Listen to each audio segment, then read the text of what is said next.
Hey guys, welcome back to Tamiya Legends, and once again, thank you for stopping by. Channel debut for the Tamiya MADCAP. I really like this car. Two-wheel drive off-road buggy, and it's got quite a unique chassis that was only used on two different cars.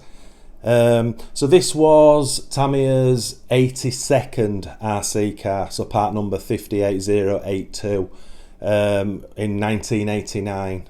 Never been re-read.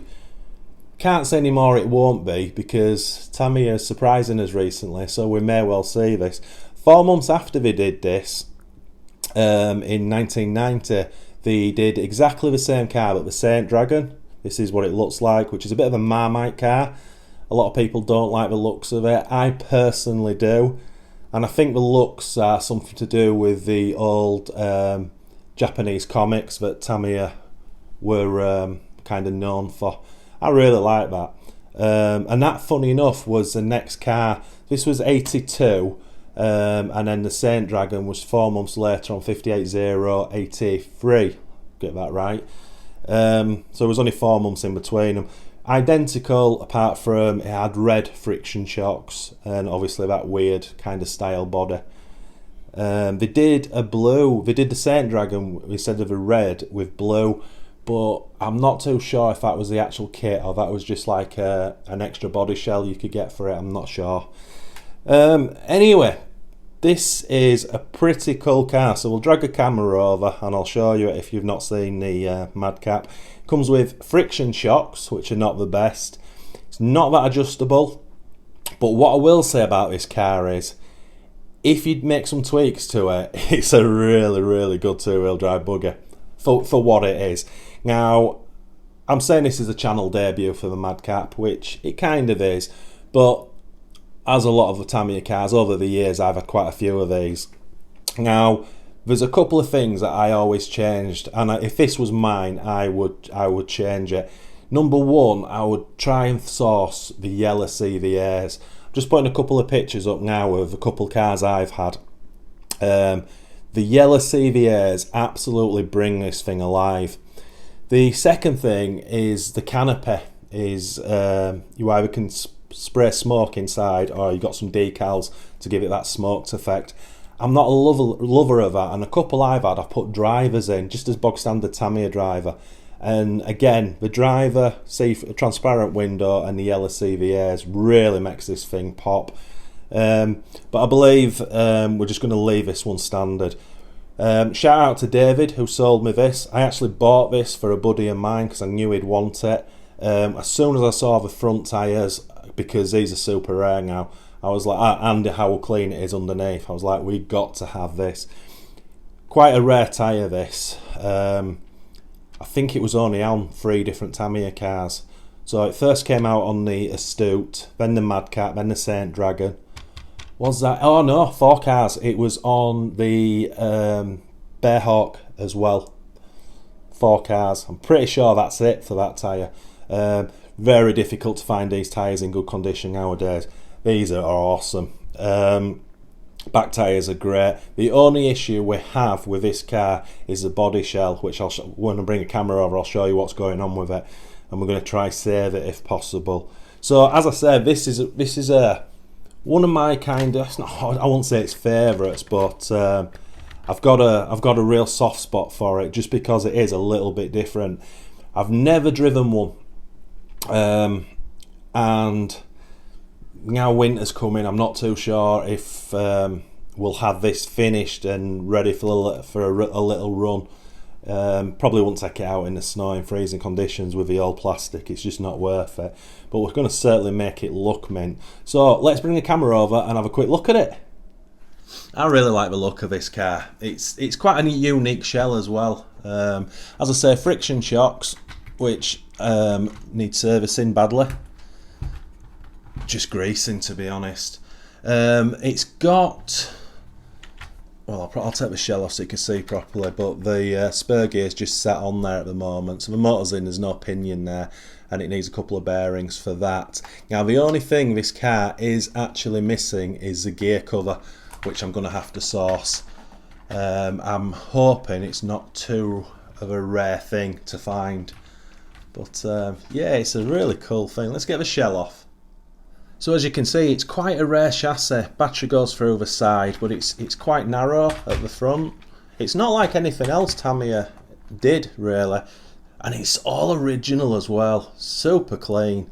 It's even got the mechanical speed controller cover, which is super cool. I'll just take that spur out so I can turn it over and show you how clean the chassis is. Look at that. How clean is that?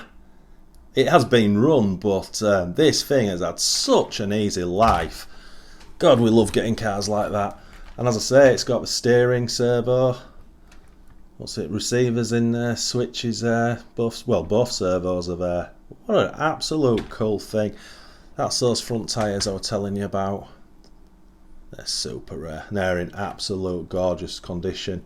It's got ball bearings in the front, so I wonder if it's fully ball raced. That'd be cool and save me a job. Now, let's just put that spur in there and have a look, show you the body shell. So it's in, condition-wise, it's superb. I don't think there's any cracks in it. It's absolutely solid. Couple of decals are lifting, mainly the windscreen one, canopy one I should say, but that's the issue. So if you can see from the side there, I don't know if it's someone's tried to strip it or if that's just the way it is. But I'm thinking that's definitely been brush painted, looking at that, because that just looks odd to me and the coverage looks like... Anyway, so my plan is that I'm going to try and strip it. Because yes, we could buy a reproduction shell and we can get reproduction decals and make it look mint. But I feel because this shell is in such good condition, it's worth taking the risk to try get all this out. Now, that's quite a big job, that's a bit of a mission, but because it's got all these decals on, if I can kind of just sort of trace through where the decals are, there's only going to be half of that shell, maybe less, that actually needs stripping. And that black, well, the black's fine. I don't know, we might strip it all. We'll probably have to see what the paint is and if it is going to come out first of all. But if we could get that clean, yeah, that's going to come up a treat. And worst case, I don't really think we've got anything to lose, have we? Because we can get a reproduction one and reproduction decals, which I've used before, and they look great as well. So obviously I'm going to do that. I'm probably going to have to do something with the wing. Now again, the wing's in. Yeah, there's no cracks in it. No cracks at all. It's pretty solid, but it is a little bit sort of flimsy sort of polycarbonate from back in the day. Now, you can see a bit of paint lifted on that left-hand corner and that. You know, I might better just touch it up with a brush from the inside. You know, if I match a red up. I certainly don't think the wing is worth stripping fully back. I think it's just a case of just touching it up. I mean, as I say, with this being fully original, you know, if you can get it looking half decent but keep it all original, then I think for me that's job done. So a pretty cool little restoration. We will strip it, we'll check everything out, we'll fully ball race it if it's not already. Got a sneaky feeling it is fully ball raced. And then we just got to, once the kind of chassis service and everything's greased and working as it should, then it is just a case of trying to fix this shell. And I am quietly confident that that'll work. So it will never be absolutely mint looking like this, but that really doesn't matter to me, because the fact that it's all original body shell and decals, even if it is just a little bit scratched here and there or used, I don't mind at all. In fact, I prefer that, to be honest, than to have a brand spanker, but they're nice to have too, I've got to be honest. So yeah, that's pretty much it. And then we might give it a little run, because I have got different set of two-wheel drive front and rear tyres I could put, wheels and tyres I could put on this actually, just to give it a little spin outside, because it'd be a shame to have this and then not to run it and then to pass it and to move it on. So it'd be nice to have a little blast with it, see what it does, maybe in the snow, because winter is coming. Anyway guys, just a short video to show you it. Next time you see this, we'll get our hands dirty and we'll get cracking with it.